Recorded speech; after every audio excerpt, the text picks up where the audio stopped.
तो गाइस, अगर आपके मन में ख्याल आ रहा है कि यार अगर हम इंटीरियर अपना घर का खुद करा रहे हैं तो कोई क्या ऐसा बंदा मिल सकता है कि जो हमें ये बता दे यार कि कौन से पॉइंट्स का ख्याल रखना है सो दैट कि हमारा टीवी यूनिट कभी ना गिरे। ऐसा ना हो कि हमने कभी टीवी टंगाया और टीवी नीचे गिर गया, फॉल सीलिंग कराई या फॉल सीलिंग गिर गई, पेंट कराया तो पेंट कभी खराब हो गया, टाइल लगाई तो टाइल टूट गई। एंड बिलीव मी, मैं ऐसे थाउजेंड्स ऑफ कॉल्स रिसीव कर रहा हूँ जिसमें मैं डेली सुबह से शाम तक यही दिक्कतें लोगों की देखता हूँ। किसी की टाइल गिर गई, किसी का फॉल सीलिंग गिर गया, किसी का पेंट खराब हो गया। तो ये वीडियो का थर्ड पार्ट है जिसमें मैंने चेकलिस्ट सीरीज एक बनाई हुई है कि अगर आप घर के अंदर कोई भी इंटीरियर से रिलेटेड, सिविल से रिलेटेड, रेनोवेशन से रिलेटेड काम करवा रहे हो तो वो कौन से पॉइंट्स हैं जो आपको हमेशा चेक करने चाहिए। तो ये बेडरूम की चेकलिस्ट का सेकंड पार्ट है। फर्स्ट मैंने आई बटन में डाल दिया, अब वहां से देख सकते हो। तो ये वीडियो को शुरू करते हैं। नमस्कार दोस्तों, स्वागत है मेरे चैनल इंटर कोच पे और मैं हूं आपका inter coach and inter building consultant Manish Sehrawat. तो इस वीडियो में मैं सिर्फ चेकलिस्ट के ऊपर बात करूंगा, डीप नहीं जाऊंगा, मेजर पॉइंट्स पे बात करूंगा क्योंकि डीप पॉइंट्स की मैंने एक अलग से बना रखी है। कुछ चीज ना समझ आए तो वहां पे आप जाके देख सकते हो, बीच बीच में मैं आई बटन डालता रहूंगा जिससे कि आपको समझ आ जाएगा। तो गाइस, अगर आपको बेडरूम में ये समझ नहीं आ रहा है कि यार हम इंटीरियर में जो सामान रखने वाले हैं वो सामान हम रखने के बाद ऐसा तो नहीं है कुछ ज्यादा कंजेस्टेड होगा, बट उसके लिए हम 3D डिजाइन बनाते हैं सो दैट कि वो समझ आ जाए। बट अगर आप 3D नहीं बनवाना चाहते हैं तो उसमें आपको क्या करना है, सिंपल बेस्ट तरीका है, आपको अपने फ्लोर पे मार्किंग कर लेना है। मार्किंग का सिंपल सा तरीका है, मेजरमेंट टेप लो, साइज लो और मास्किंग टेप से उसको बॉर्डर क्रिएट कर लो जहां पे जो सामान आने वाला है। तो इजीली आपको नीचे देख के पता लग जाएगा कि यार फ्लोर में ऐसा तो नहीं है कि हमारे पास यहाँ स्पेस कम है, वॉकिंग स्पेस कम तो नहीं पड़ रहा है, ज़्यादा तो नहीं है, कहीं हम और कुछ अच्छा सा कर सकते हैं। तो इसका बेस्ट तरीका ये है कि आप फ्लोर पे मास्किंग टेप लगाओ जिससे आपको सब समझ आ जाएगा कि कहाँ पे कितनी स्पेस बच रही है। तो सेकंड पॉइंट आता है वॉलपेपर। अगर हम अपने बेडरूम के अंदर कहीं वॉलपेपर लगाने जा रहे हैं तो उसमें हमें ये चेक करना है कि वॉलपेपर के पीछे की फिनिश सही है या नहीं है। तो इसमें बेसिकली हम 2 पॉइंट का ध्यान रखते हैं। पॉइंट नंबर 1 कि वॉलपेपर लगाने से पहले पीछे आपको कोई पेंट नहीं कराना है। अगर आपकी रॉ स्टेज में है वहां पे आपको सिर्फ पुट्टी और प्राइमर, ऑयल प्राइमर करा के छोड़ देना है, वाटर प्राइमर नहीं कराना है। ऑयल प्राइमर इसलिए कराना होता है क्योंकि अगर हमने वॉलपेपर है, वॉल है, तो बीच में अगर हमने ऑयल प्राइमर कर दिया तो पानी की ड्रॉपलेट्स ऑयल के बाहर नहीं आ पाती है जिससे कि वॉलपेपर की लाइफ और ड्यूरेबिलिटी बढ़ जाती है। ठीक है, अब वॉलपेपर को सेलेक्ट कैसे करना है इसके लिए मैंने एक डीप वीडियो बनाई हुई है, वो आप वहां से देख सकते हो, आई बटन में मैंने अगेन डाल दिया है। दूसरा आपको क्या चेक करना है कि वॉल के ऊपर कोई लहर तो नहीं है। कई लोग सोचते हैं कि यार वॉलपेपर लगा लेंगे तो दीवारों की लहर है वो छुप जाएगी, जबकि ऐसा नहीं है। अगर आपने लहर के ऊपर वॉलपेपर लगा दिया तो वो लहर और भी ज्यादा दिखाई देंगी। और जहां जहां लहर का मतलब हो गया अगर कोई वॉल सीधी है और बीच में ऐसे थोड़ी सी दबक आ गई तो वॉलपेपर कई बार क्या होता है पॉपअप, उसमें एयर बनेगा और वॉलपेपर आपके आप बाहर आ जाएगा। जैसे कि हम अपने मोबाइल की स्क्रीन में लगाते हैं ना, छोटे छोटे बबल्स आ जाते हैं, तो उसके आने चांसेस होते हैं। तो मेक श्योर कि आपकी वॉल एकदम प्लेन हो। थर्ड जो पॉइंट हम चेक करते हैं, बेडरूम की विंडो। देखो, सबसे पहले विंडो को डिजाइन करने से पहले ये देखो कि यार नेचुरल लाइट ज्यादा से ज्यादा आ सके। तो जो वो पुराना वाला स्टाइल होता है ना जिसमें विंडो बनाते हो, नंबर ऑफ सेक्शंस, बहुत सारे पल्ले डोर्स बन जाते हैं, उसको अवॉइड करो। कोशिश करो जितनी विंडो क्लीन हो सके, जितना व्हाइट स्पेस हम उसमें दिखा सके वो रखो और सेफ। बट आप सोचेंगे यार सेफ्टी का क्या, तो सेफ्टी पर्पज के लिए आप ग्रिल्स लगाते हो, बहुत सुंदर सुंदर डिजाइन की ग्रिल आ चुकी है, आप चाहे तो वो लगा सकते हो।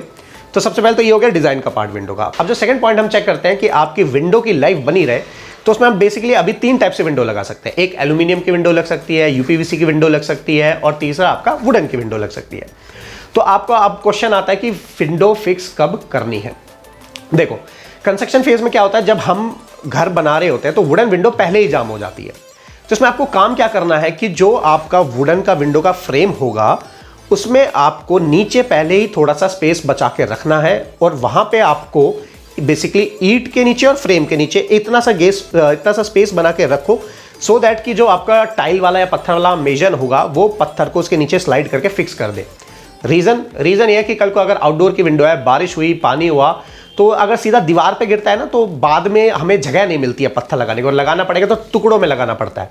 जिसमें वुडन के ऊपर जब हम पत्थर लगाते हैं, अगर ये वुडन का फ्रेम और जब पत्थर टॉप से लगाएंगे तो यहाँ पे पानी इकट्ठा रहेगा और आपकी जो लकड़ी गलनी शुरू हो जाएगी, दीवार में सीलन आने लग जाएगी। तो हमेशा पूरा पत्थर लगाओ। अगर ये विंडो है तो विंडो के नीचे आप ब्रिक वर्क के केस में, मैं सिर्फ वुडन की बात कर रहा हूँ, उसके नीचे गैप पहले ही मार्जिन छोड़ के रखो, नीचे पत्थर लगा दो, उसके ऊपर वुडन फ्रेम आपका रेस्ट होना चाहिए।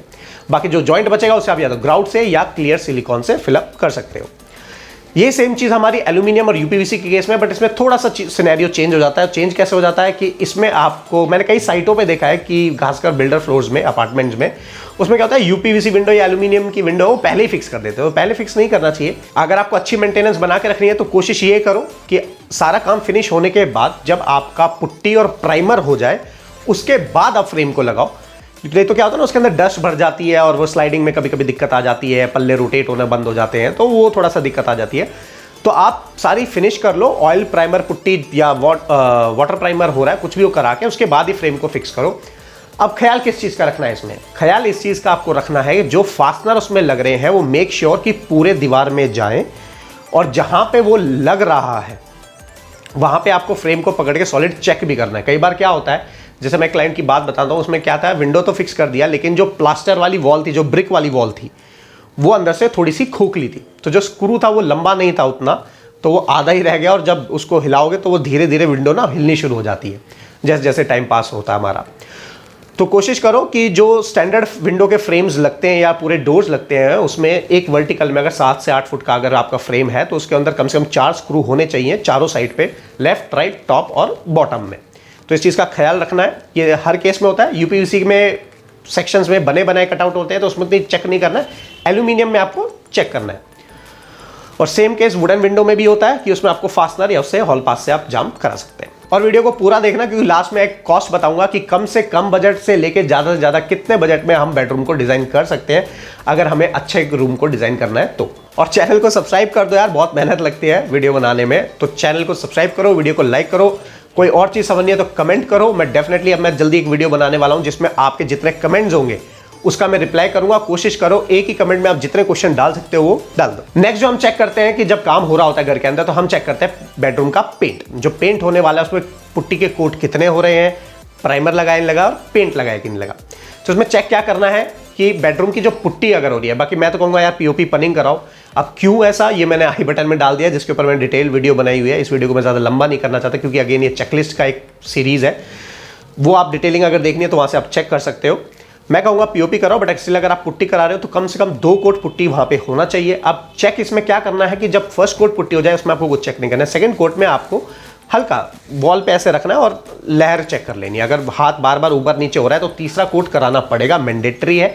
अपने कॉन्ट्रैक्टर से ये चीज़ पहले ही बात करके रखो कि यार आपको 3 कोट करने पड़ सकते हैं, नहीं तो जनरली 2 कोट कर देते हैं तो फिर वो बाद में होता है कि नहीं जी हमारे कॉन्ट्रैक्ट में नहीं था, ये वो बाद में दिक्कत हो जाती है। तो आप कॉन्ट्रैक्टर को पहले बता के रखो यार 3 कोट वाला सीन करना पड़ सकता है, ठीक है। तो 2 कोट के बाद आपको लहर चेक करनी है, अगर लहर नहीं है तो 3 कोट का पैसा आपका बच जाएगा। बट अगर स्टिल अगर लहर आ रही है तो आप अपने कॉन्ट्रैक्टर को साफ बोलो भैया लास्ट कोट है, हमें इसमें लहर नहीं चाहिए। बहुत माइन्यूट आ सकती है लेकिन मेजर नहीं आनी चाहिए। उसके बाद अगर आप मटेरियल खुद दे रहे हो, लेबर पे काम हो रहा है, तो हमेशा प्राइमर जरूर लगाओ। प्राइमर से फायदा क्या होता है, एक तो पेंट की ड्यूरेबिलिटी बढ़ जाती है, प्राइमर एक बैरियर बन जाता है पेंट और वॉल की सीपेज के बीच का, सीपेज नहीं मैंने गलत वर्ड बोल दिया, वॉल की मॉइस्चर के बीच का एक बैरियर बन जाता है जो पेंट की लाइफ को बढ़ा देता है। और दूसरा फायदा क्या होता है कि जहां पेंट आपका 20 लीटर लगने वाला है वहीं आपका पेंट जो है वो 15 या 14 लीटर में आपका सारा काम हो जाता है। अब आप पूछे यार पेंट कौन सा लगे, तो अगेन इसमें मैंने सीरीज बनाई हुई है जिसमें मैंने सारे पेंट को एक्सप्लेन किया कि आपकी रिक्वायरमेंट के हिसाब से, घर में छोटे बच्चे हैं तो कौन सा पेंट, बड़े हैं तो कौन सा पेंट, कहाँ पे कौन सा पेंट होना चाहिए, कॉस्टिंग के साथ कवरेज का सब कुछ बनाया, वहाँ चेक कर सकते हो। बट मैं कहूँगा कि अगर पेंट करा रहे हो तो आप अपने घर के अंदर, अगर आप खुद उसमें रहने वाले हो तो एशियन पेंट्स का आप एप्कोलाइट कराओ, जो कि टेक्टर इमल्जन प्रीमियम नाम से भी जाना जाता है, वो आप कराओ। ड्यूरेबिलिटी अच्छी है, लाइफ अच्छी रहेगी और 4-5 साल तक आपको पेंट कराने की जरूरत नहीं पड़ेगी। नेक्स्ट आता है वार्डरोब। अब इस पॉइंट को बहुत ध्यान से सुनना है क्योंकि पूरे घर में जो सबसे महंगा काम होता है वो लकड़ी का ही होता है। जहां अगर आपके एक फ्लैट की कॉस्ट 20 लाख आ रही है या 10 लाख आ रही है या 5 लाख आ रही है तो उसमें से 40 to 50% जो अमाउंट होता है वो लकड़ी का होता है। तो इसमें कॉस्ट कटिंग वाइज वाले में पॉइंट बताता हूं, आगे इसकी भी मैंने वीडियो बनाई हुई है डिटेल्ड वाली जो आप चेक कर सकते हो। तो इसमें मेजर पॉइंट्स जो है वो चेक करने रहेंगे, वो ये है कि जो आपकी कबर्ड है वो कबर्ड वॉल से कबर्ड के बीच में हमेशा 1 इंची 10 mm का गैप मेंटेन करके चलना है। जैसे कि अगर ये वॉल है तो जो हमारी कबर्ड है वो इतना गैप उसमें करीब करीब 1 इंची 10 mm 15 mm का गैप होना चाहिए। मॉइस्चर आ जाए, सीपेज आ जाए, कुछ भी अगर फॉल्ट हो गया तो आपकी कबर्ड जो है वो वॉल से दूर रहेगी और सेफ रहेगी, तो मॉइस्चर कंटेंट प्लाई तक नहीं पहुंच पाएगा। अभी आपको चारों साइड से कराना है, लेफ्ट राइट टॉप और बैक से। और नीचे बॉटम में आपको क्या करना है, एक प्लेटफॉर्म बना लेना है, प्लेटफॉर्म के ऊपर उस कबर्ड को रखना है, अदरवाइज उसके नीचे आप लेग भी डाल सकते हो, जो 4-4 इंच की लेग आती है मार्केट में। अब सेकंड पॉइंट क्या करना है, एक पीवीसी शीट आती है 150-200 रुपए की आती है, वो 8x4 की शीट है, उससे आपको पूरी कबर्ड को रैप अप कर देना है। अगेन फायदा क्या होगा इससे कि सीपेज मॉइस्चर बिल्कुल भी अंदर नहीं आ पाएगी, तो हमारी जो वार्डरोब है वो 100% वाटरप्रूफ हो जाएगी। सेकंड पॉइंट आता है भैया टर्माइट। टर्माइट से कैसे बचाएं? देखो अब बेसिक तो फंडा ये होता है कि सी पे जो टर्माइट से अगर बचाना है तो जहाँ कबर्ड का एरिया उसके सारे एरिया में पीछे पीछे जहाँ पे कबर्ड आने वाला है वहाँ पे आप टाइल लगवा दो। कमर्शियल टाइल आती है 15-17 रुपये फुट के हिसाब से टाइल आ जाती है। अब टर्माइट के केस में क्या करना है आपको, जो आपकी बॉक्स जो बनता है, जो स्ट्रक्चर आपका रेडी होगा, उसको पीछे से बैक साइड पे टर्माइट का एक कोट पेंट करा दो और सेम कोट आप वॉल पे भी करा सकते हो। इससे उसमें ज़्यादा नहीं लगता, आधा लीटर में आपका पूरे घर में 3 या 3 BH के अपार्टमेंट है तो आधे 1 लीटर में आपका सारा ही जो अपार्टमेंट है वो टर्माइट प्रूफ हो जाएगा। अब फायदा क्या हुआ, हमारा जो वार्डरोब है वो वाटरप्रूफ हो गया है और टर्माइट प्रूफ हो गया है। तो ये तो बेडरूम की बात हुई वार्डरोब की। सेम चीज हमें करनी है अगर हम टीवी यूनिट लगवा रहे हैं अपने बेडरूम में, तो सेम चीज टीवी यूनिट में भी करना है। अब वो कैसे करना है, देखो अगर सपोज करो एक हमने बोर्ड बनाया, फोटो में भी आप देख सकते हैं एक बोर्ड बनाया, उसमें हमने ड्रॉर, शेल्व्स या कुछ भी प्लैंक्स अगर लगाए हैं, तो हमें क्या करना है, अगर ये हमारा प्लेन बॉर्डर है, अगर आप ऐसे समझोगे, तो हमें एक पट्टी यहाँ पे अलग से चारों तरफ में पट्टी लगा देनी है। फायदा क्या होगा कि हमारा जो टीवी यूनिट है और जो वॉल है उसके बीच में अगेन 1 इंची का गैप जो है वो मेंटेन हो जाएगा। फायदा, अगर आपके टीवी वॉल के बैक साइड में वॉशरूम है और कल को सी पे जाए तो आपकी टीवी यूनिट तक नहीं पहुंचेगी, पॉइंट नंबर 1। दूसरा फायदा क्या होगा कि जो वो 1 इंची का गैप होगा उसी के अंदर से आपकी सारी वायर ट्रेवल हो जाएंगी, तो जो हमारे टीवी यूनिट के अंदर वायर्स दिखती है वो नहीं दिखाई देगी।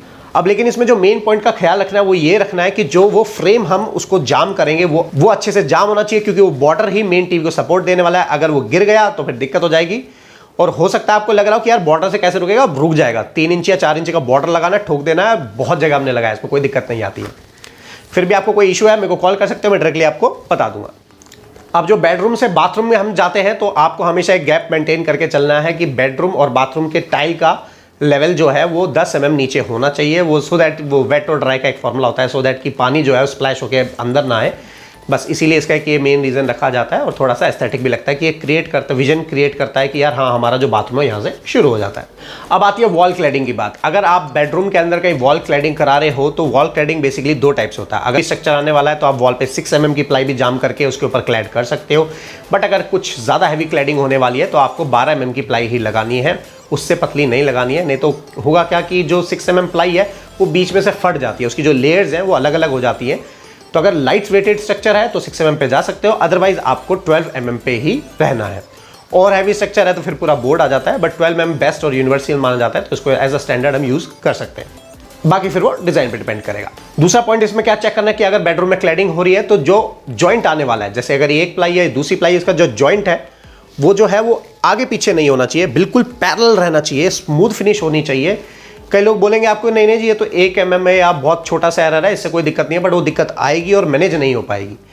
तो उसको बोलो कि पहले ही अपने जो प्लाई है जो उसको फिक्स करने वाला है, पीछे फ्रेमिंग वगैरह करके या कैसे भी करके उसको अच्छे से पैनल को बराबर रखे। जब तक बराबर ना हो तो आप अपना इंटीरियर का उस पर कोई भी क्लैडिंग कराने वाले हो वो शुरुआत मत कराना। साथ के साथ आपको प्लाई की क्वालिटी भी चेक करनी है, नहीं तो आप हमें फोटो भेज देना, हम आपको चेक करके बता देंगे। प्लाई थोड़ी सी अच्छी क्वालिटी की होगी तो ज़्यादा अच्छा उसका फील आ जाएगा।